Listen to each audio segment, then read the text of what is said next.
So today we have here Toyota Etios RSi. And I'm just going to do a quick overview of the car. And I've got Mr. Pretorius next to me. You can say hi. Hi. Sorry about that. And we'll just go around the car and we'll just get the full rundown. Right. So now, if you look here in the front, you'll see that the discs are quite noticeably larger than the standard items. In fact, they're 40 millimeters larger in diameter.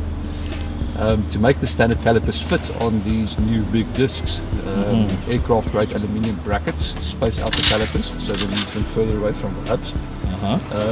It's important to keep the normal wear items such as brake pads as close to stock as possible, because then the car will be easily serviceable at the normal Toyota dealership. Okay. Now you'll also notice that the wheels, the tyre fills the wheel arch very, very comprehensively. That's due in part to the oversized wheel and the big tyres. We're using 205, 45, 17-inch tyres with this car, so the rolling diameter is quite large. The springs are progressive rate. They're 50% stronger in front, 25% stiffer in the back, and they're 30 mm shorter than the standard ones. But the big tyres lift the car up again up to usable ride height. Okay. So it's all around and this in the front and then drums in the back. Yeah, we still have the standard drums in the back, but with the addition of braided metal brake hoses and .5.1 brake fluid to keep it fade resistant as well. Okay. Another interesting thing is this boot spoiler, tailgate spoiler. It looks like a cosmetic addition only. It isn't. It actually does help with high-speed stability. With the suspension and aerodynamics of the car the way it was, if you brake that, stood on the brakes at high speed, the back end of the car would kind of get light. But now there's a little bit of downforce, and that actually helps to keep it stable. Okay. I can see there's a diffuser area as well. That's not functional, that's just because it looks nice. And there's a dual tip exhaust. Yeah. I don't know if that's going to show up, but yeah. Now the dual tip exhaust, it's a bit of an anachronism these days. I decided on the dual tip tailpieces for one simple reason. The very original, the very first Conquest RSi actually used exactly the same layout. Polished stainless steel tips, and that's what we've got here. Okay.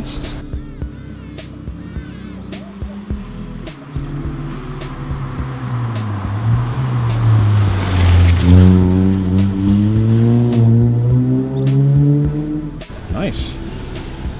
So going around, it's got a nice little stripe as well. Tayeedz's RSi sticker there. And I think we can go into the interior. Yeah, the dashboard is still standard Etios. There's a bit of sound deadening behind it that we've added. And we screwed it together properly as well, because this car came with half of its screws basically halfway out. It was an Avis car with 20,000 Ks when we got it. So it's had a hard life before it arrived at my doorstep, and then I really gave it hell from that point. The seats are based on the standard ones. They still use a standard frame. The side bolsters are slightly deeper, and for production they will be deeper still, an extra 20 mils depth to the side bolsters. And the center panels will be replaced. Instead of leather, it will be a cloth, a grippy cloth material to keep you in the seat properly when you start cornering. Okay, very interesting. I think we can open the bonnet now, see the business area. Oh, there's also front splitters as well, I can see. Nice. Yeah, the front splitters, we'll use a different design for production. Slightly less bulbous to the side, and then we're going to continue this ridge into the splitter. So it won't bulge out too much on the sides. It will be considerably more squared off than these are. Okay. But this is probably the long stage, so... Does this have an intercooler? Yes, there it is. I don't know if you can see that. Right there next to the radiator. It's actually very, very convenient that Toyota decided to give the standard car a plastic panel there, which we just knocked out, and then the intercooler fits in that gap. I don't know if I can get that in, but you can kind of see it a little bit there. Yeah. Wow, the workmanship. Yeah, the production cars, the welds can be ground down and the pipes can be polished. or the welds can be ground down and the pipes can be powder coated whatever color the buyer desires. We left it like this for one very simple reason, to show the workmanship underneath the dressing. Okay, very interesting. Right. And it's standard internals, standard clutch. Yes, standard clutch, standard side shafts, standard engine internals, standard gearbox as well. The only things that were changed is obviously the exhaust and the air intake system because of the turbo. There's the turbo. It's a Mitsubishi TD04. Right, so there's the turbo. It's a Mitsubishi TD04-09B for those technically minded folks. It's basically the smallest of the whole TD04 series. Chosen for its power rating, which is exactly in the right range for our target with this car, and also because it's a fairly large turbo in modern terms, which means it doesn't work really hard to move the air we need. Okay. Right.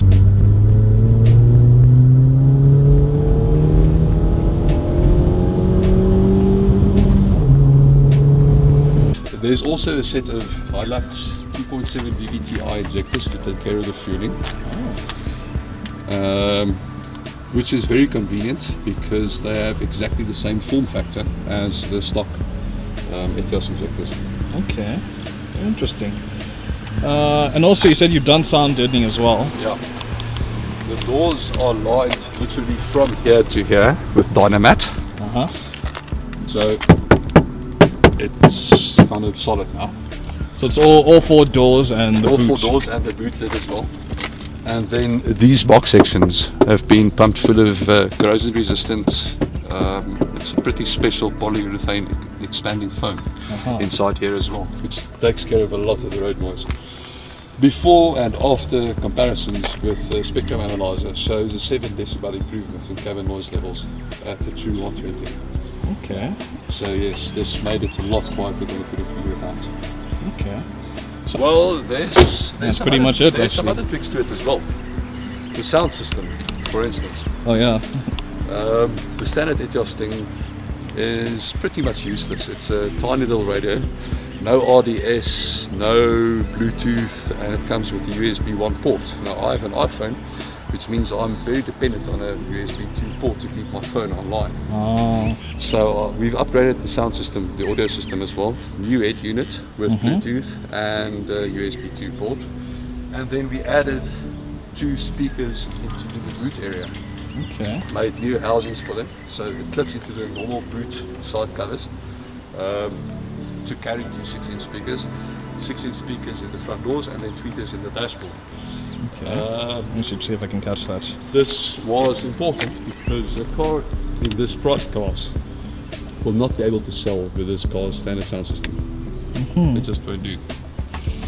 And then in addition, standard equipment will be rear parking sensors. Okay.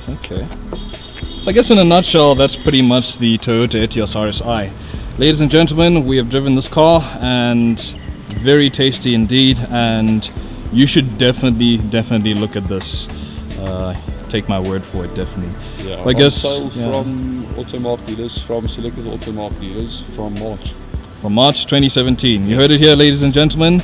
Be sure to check this out. Check out the Facebook page, Etios RSi, and yeah, very tasty car indeed. I'm gonna call it cuts from here, so I guess we'll be seeing you all around soon.